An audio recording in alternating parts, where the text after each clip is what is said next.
12 აპრილს აღდგომაა. წინა სააღდგომო სამზადისისთვის ბაზრებსა და მარკეტებში მომხმარებელთა ნაკადი მკვეთრად გაზრდილია, თუმცა მთავარი კითხვა რჩება.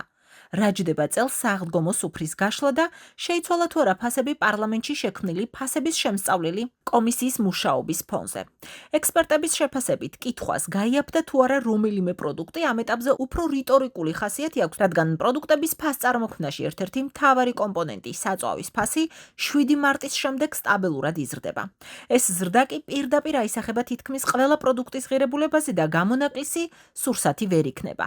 გაზრდილია კომუნალური ხარჯებიც. 1 აპრილიდან ელექტროენერგიის ტარიფი 5 თეთრით გაიზარდა. თბილისისა და რეგიონების მიხედვით ფასის ზრდა 17-დან 33%-მდე მერყეობს. ეს კი იმას ნიშნავს, რომ გაძვირების ტალღას შემდეგ თვეებშიც უნდა ველოდოთ. რაც შეეხება სააღდგომო პროდუქტებს.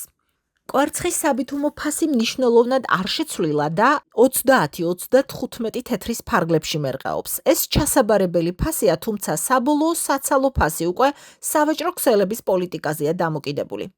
პასკების შემთხვევაში ფასები განსხვავებულია. მინიმალური დაახლოებით 3.5 ლარიდან იწყება და ხარისხისა და ბრენდის მიხედვით 50 ლარამდე აღწევს. გაძვირებულია ხორციც. ადგილობრივი მწარმოებლები ფასების ზრდას რუსეთიდან ცოცხალი პირუტყვის იმპორტის შეჩერებას უკავშირებენ, რაც თავის მხრივ ჩვენს ჩრდილომეზობელ ქვეყანაში ინფექციის დადასტურების მიზეზით მოხდა.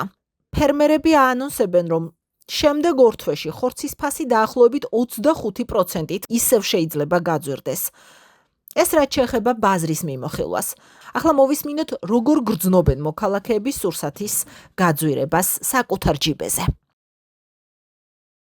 ყველაფერი ძვირია ძალიან საგრძნობლად.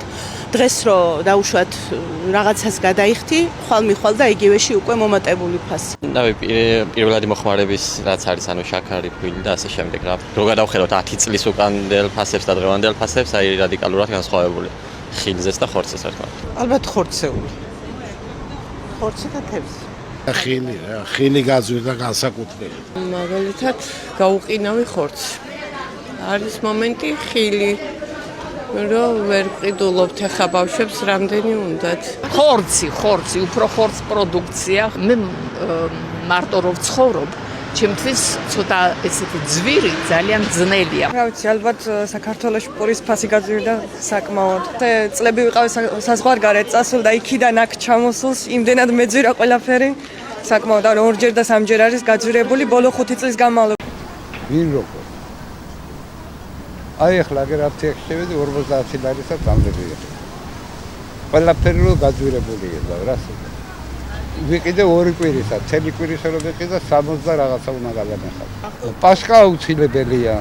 შეღებილი კვერცხი აუცილებელია. ეს ორი რამე აუცილებელია. დანარჩენი უკვე სანთლები. ნუ გააჩნია რა, კვერცხი რა ეღირება, პასკა რა ეღირება. აი ენდრო აგრა ერთი შეკვრა 40 თეთრი, ისა 2 და 50-ია. აი 2 წელი ვიყიდე 5 ლარი გადავიხადე. აი დიდრუნი 1000 ლარი გიდა და თუ ის ეკონომივით და 200-300 ლარი. 200-ში რა ისა? უბრალოები გაყინული და ფაშტა თაბლა. სოფელში ვცხოვრობ, ქათამის სახლში მყავს, კვერცხის სახლში მაქვს. ახლა ფქვილი მიმაქვს პასკისთვის და რა ვერ გეტყვით ეგრე. ქალაქელებს უნდა შეეკითხოთ ყველაფერს რო ყიდულობ. რა ჯდება, ძვირი ჯდება. ერთი 200 ლარამდე. ეკონომია თაკეთებელია. ძალიან უჭირთ, აი ახლა ბადრიდან მოვდივარ და არაფერი არ მომაქვს. პენსიაზე ვიყავი, პენსია წამლის ფული არის რა. იმასაც არ აყოფნის. წამლის ფულად არ აყოფნის. გატირება არის ძალიან. როგორ ფაწოს ისე როგორ ვარიანტი არ არსებობს. ძალიან გაჭირდა. ძვირია. ყველაფერი ძვირდება, ყველაფერი გაძვირებულია. საშინელება ვეღარ ვჭდებით, მაგრამ როგორღაც რაღაცებს ვახერხებ, ძალიან მინიმალური. რასაც ყოველდღე ვმუშაობ, იმას ყოველდღე ხარჯავ და არ მყოფნის. 2 ბავშვი ყავს სახლში და ძლივს ვახერხებთ. კომისიამ რო გააძვირა, ხო იმას? აი რა გაიაფდა. თქვენც ხო იცით, რომ არ არის საკმარისი, რომელ ბიუჯეტზე საუბარი. ძალიან ძვირია. აი ბიუჯეტი რა არის, თქვენს დაგჭირდება თანდათან. რა ვიცი, მინიმუმ 1000 ლარი. რამე რო შეისყიდო ნორმალური. საქსტატის მონაცემებით სურსათისა და უალკოჰოლო სასმელების ჯგუფში ფასები წლიურად 7.5%-ით გაიზარდა. მონაცემები აჩვენებს, რომ ფასების ზრდა თითქმის ყველა ძირითად სასურსათო კატეგორიას შეეხო. ყველაზე მაღალი ზრდა დაფიქსირდა თევზეულზე 21.2%, გაძვირებულია ხილი და ყურძენი 13.4%, პური და პურ პროდუქტები 9.6%, ხორცი და ხორც პროდუქტები 9.6%, ზეთი და ცხიმი 7.7%, შაქარი, ჯემი და სხვა ტკბილეული 5.3%, ბოსტნეული და ბახჩეული 4.9%, რძე, ყველი და კვერცხი 4.5%. ჩაი, ყავა და კაკაო 3.8%, მინერალური და წყაროს წყალი, ასევე უალკოჰოლო სასმელები და ნატურალური წვენები 2.1%.